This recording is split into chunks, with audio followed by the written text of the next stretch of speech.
नमस्कार दोस्तों, आज हम आपको सविस्तार में राम वन गमन की कथा सुनाने जा रहे हैं और साथ ही जानेंगे कि राजा दशरथ के सबसे ज्येष्ठ और सबसे प्रिय पुत्र राम जी को आखिरकार 14 वर्ष के लिए वनवास जाने का आदेश उन्हें क्यों देना पड़ गया। तो इस घटनाक्रम को विस्तार से जानते हैं आज की इस वीडियो के माध्यम से।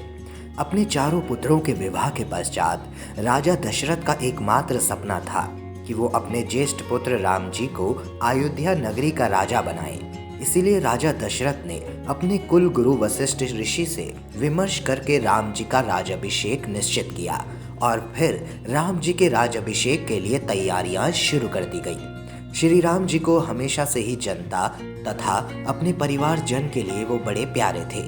इसलिए पूरी अयोध्या नगरी की जनता राम जी को नए राजा के रूप में देखने के लिए अति उत्साहित थे।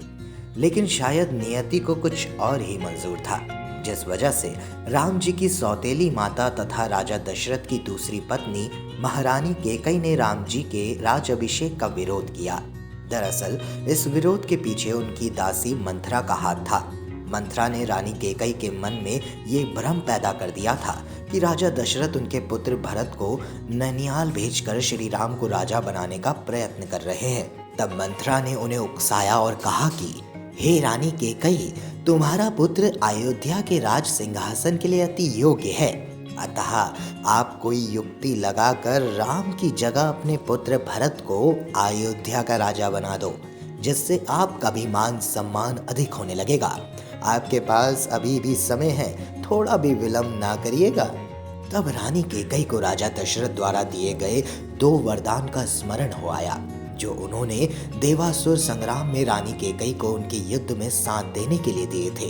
तब रानी कैकेयी ने राजा दशरथ को बोला कि वो समय आने पर अपने दोनों वरदान उनसे मांग लेंगी। फिर रानी कैकेयी ने मंथरा के कुविचारों से भ्रमित होकर राजा दशरथ से अपने दोनों वर मांग लिए। इसमें वह पहला वरदान ये मांगती हैं कि राम को 14 वर्ष का वनवास दिया जाए, जिसमें राम 14 वर्ष तक वन में ही रहेंगे और राज्य की किसी भी वस्तु का उपयोग नहीं कर सकेंगे।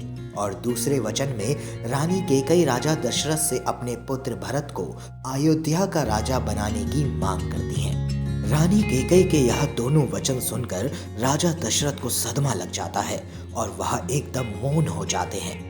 जब राजा दशरथ के इस स्थिति का पता श्री राम को चलता है तो वो अपने पिता के पास जाकर उनके इसका कारण पूछते हैं। उस समय राजा दशरथ रानी कैकेयी के भवन में ही होते हैं। बहुत देर तक जब राजा दशरथ कुछ बोल नहीं पाते, तब रानी कैकेयी ही श्री राम को अपने दोनों वचनों के बारे में बताती है। रानी कैकेयी के दोनों वचन सुनकर श्री राम बड़ी सहजता के साथ उनके दोनों वचनों को स्वीकार कर लेते हैं। अगले ही दिन जब राम जी के वनवास की खबर नगर में फैलती है तो पूरे नगर में बगावत जैसे स्वर फूटने लगते हैं। तब श्री राम खुद नगर वासियों को समझाते हैं तथा नगर वासियों को सांत्वना देकर शांत कराते हैं। लेकिन जब लक्ष्मण जी को ये सूचना मिलती है तो वो राजा दशरथ पर क्रोधित हो उठते हैं, लेकिन श्री राम के समझाने पर फिर वह भी शांत हो जाते हैं।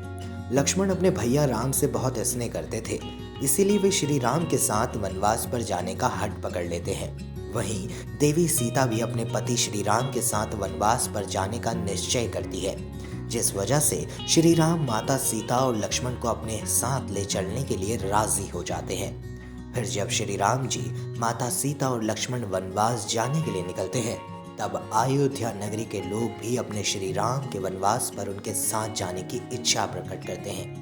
लेकिन श्री राम उन्हें समझा बुझाकर सरयू नदी के किनारे पर आकर उनसे विदा ले लेते हैं। फिर वन पहुंचने के बाद श्री राम सबसे पहले अपने मित्र निषदराज के पास पहुंचते हैं, जो कि उन्हें वन के सारे मार्गों की जानकारी प्रदान करते हैं। अंततः राम जी, लक्ष्मण और सीता के साथ 14 वर्ष के वनवास पर निकल जाते हैं। इस तरह श्री राम जी अपने पिता के वचन का मान बनाए रखने के लिए सारा राजपाट त्याग कर वन वन भटकने के लिए भी तैयार हो जाते हैं। बोलो जय श्री राम।